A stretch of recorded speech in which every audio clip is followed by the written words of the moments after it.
Okay, so here's number 5 from your review. Okay, what we're going to take a look at here, it looks like we're just going to apply last year's skills from grade 10 in graphing the function f of x is equal to negative 2 times x minus 3 squared plus 4, and then state its domain range.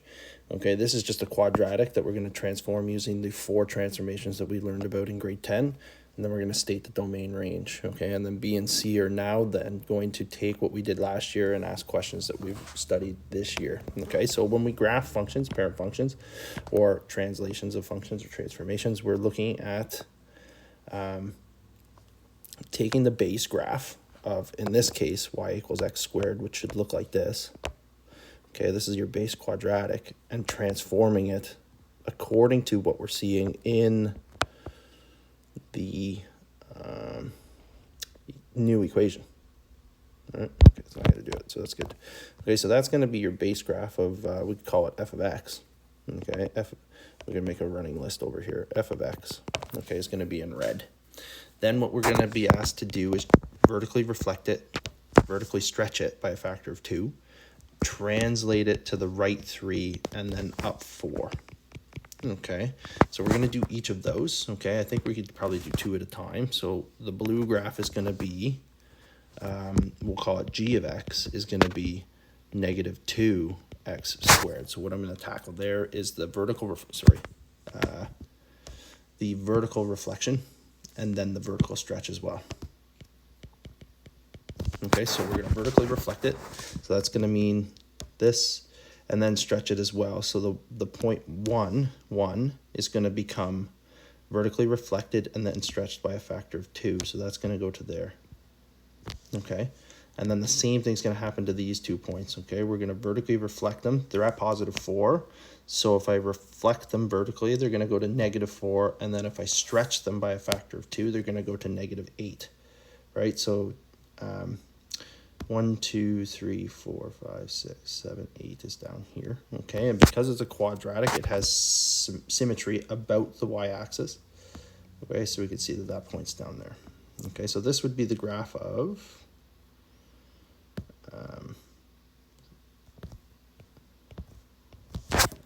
g of x is negative 2x squared. Okay, and then we're just going to apply the transformations, the translations of this graph as right 3 up 4, right? So I'm going to take the graph, going to be the purple one, the final graph we can call,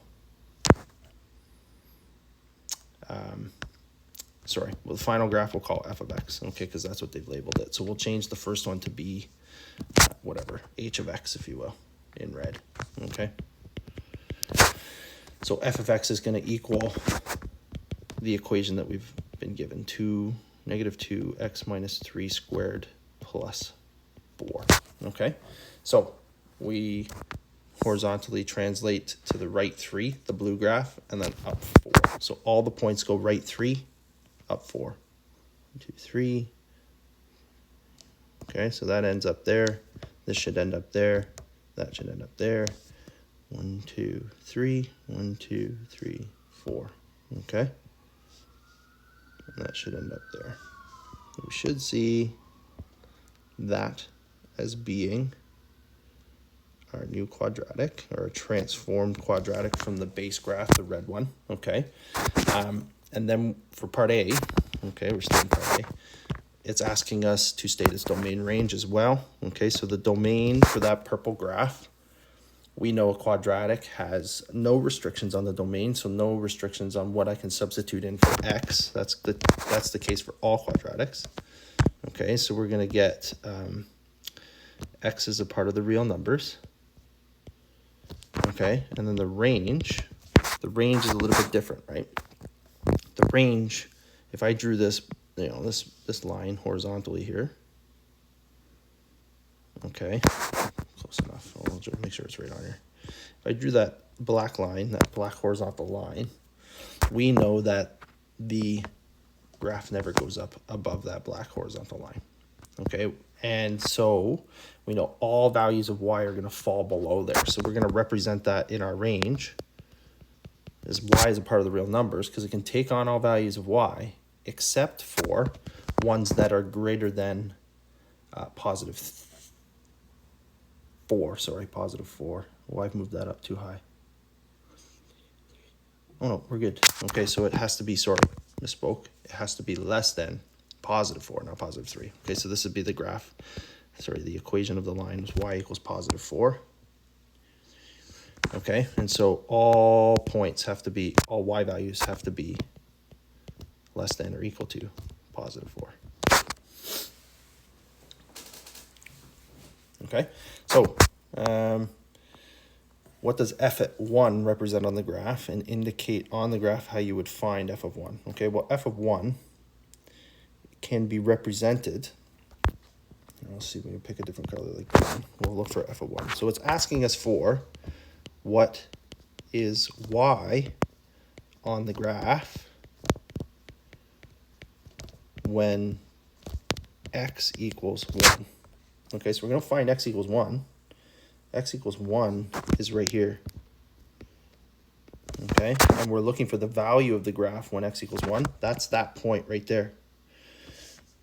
Okay, you find 1 and then you read down and find what the corresponding y is that goes with the x, right? And it looks like we're at -4, right? Which means when I answer question B here, B is going to be f at 1 is equal to -4. That means the x value is 1. Or if we did a table of values, the x value would be 1, and the corresponding y value when I substitute 1 in would be -4. Okay? I could also find that using the equation, right? Like if I evaluated f at 1, I would see -2 times 1 minus 3 squared plus 4. Okay? And when we do the math following BEDMAS, right? We're going to have -2. We're going to do what's inside the brackets and then exponents first, right? So we're going to have 1 minus 3 is -2 squared plus 4. And then we would see -2 times positive 4 plus 4. That would be -8 plus 4, which is your -4.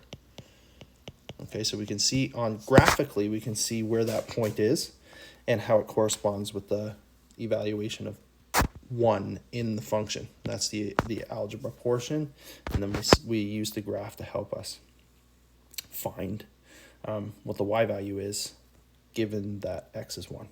Okay, so that pretty much covers our basis for question B. Question C now, okay, maybe I can do all the work in here. C is asking us to evaluate or find, let's say, the difference in a particular, for the first part, find the difference in the y values given those two inputs of 3 and 2. So that's what we have to figure out first.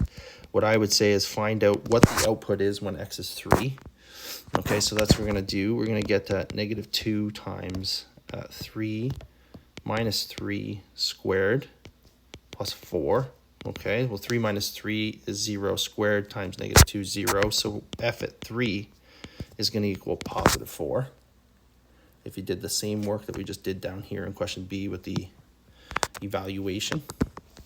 Okay, so that's one answer. And then I'm going to look for f at 2. So what's the y value when x is equal to 2? That's going to be -2 times 2 minus 3 squared plus 4. 2 minus 3 is -1 squared is going to be positive 1. Right, so -1 squared is positive 1 times -2 is going to be -2 plus 4 should be positive 2.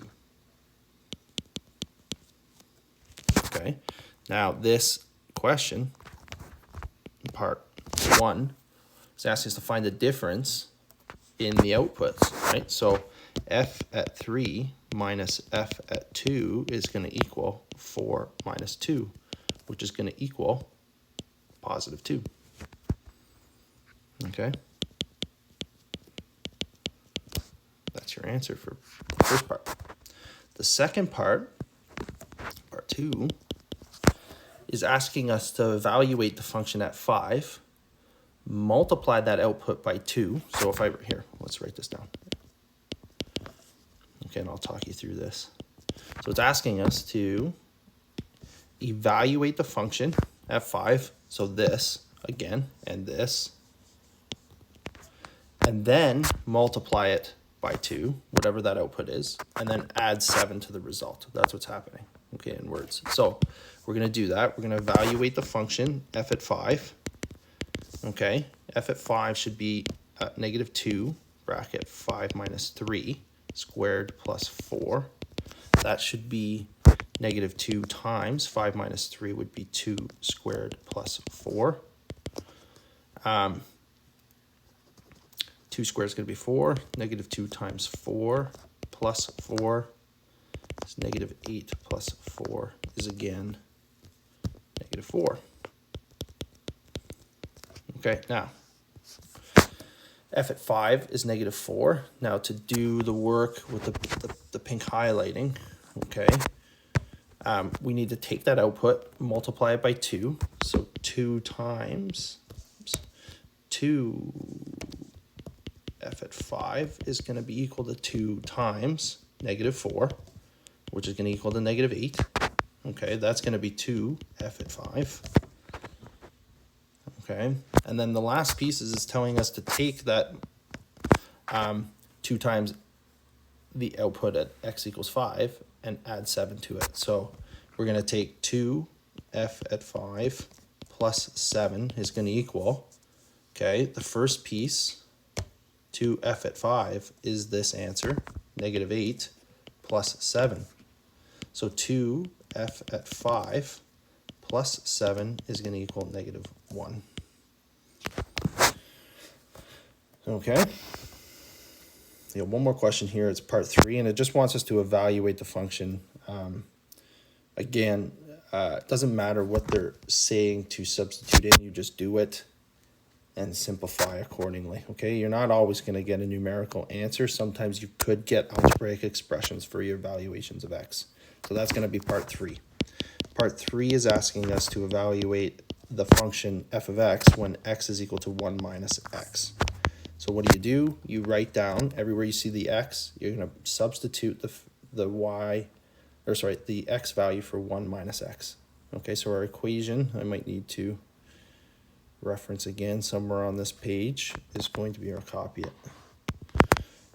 Our function again, just for everyone's reference, is this. Okay, so I'll paste it down here. Get rid of this for a sec.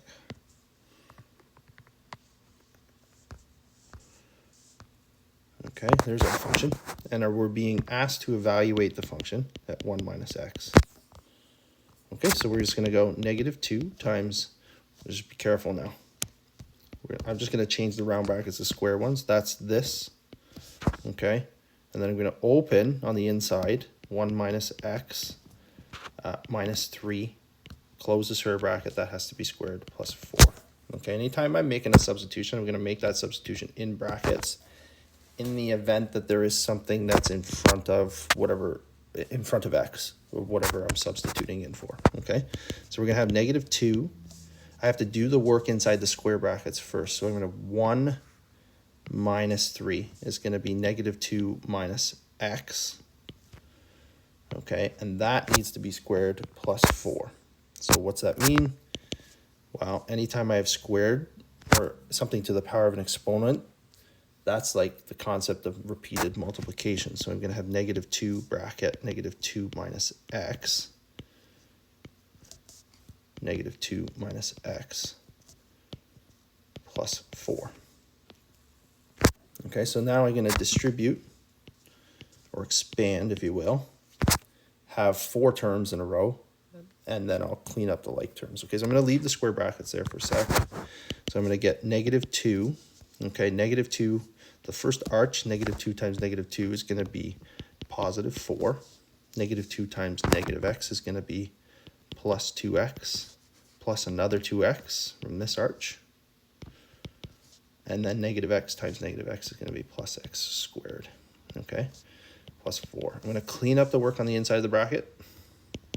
Negative 2, 4 plus 4x plus x squared plus 4.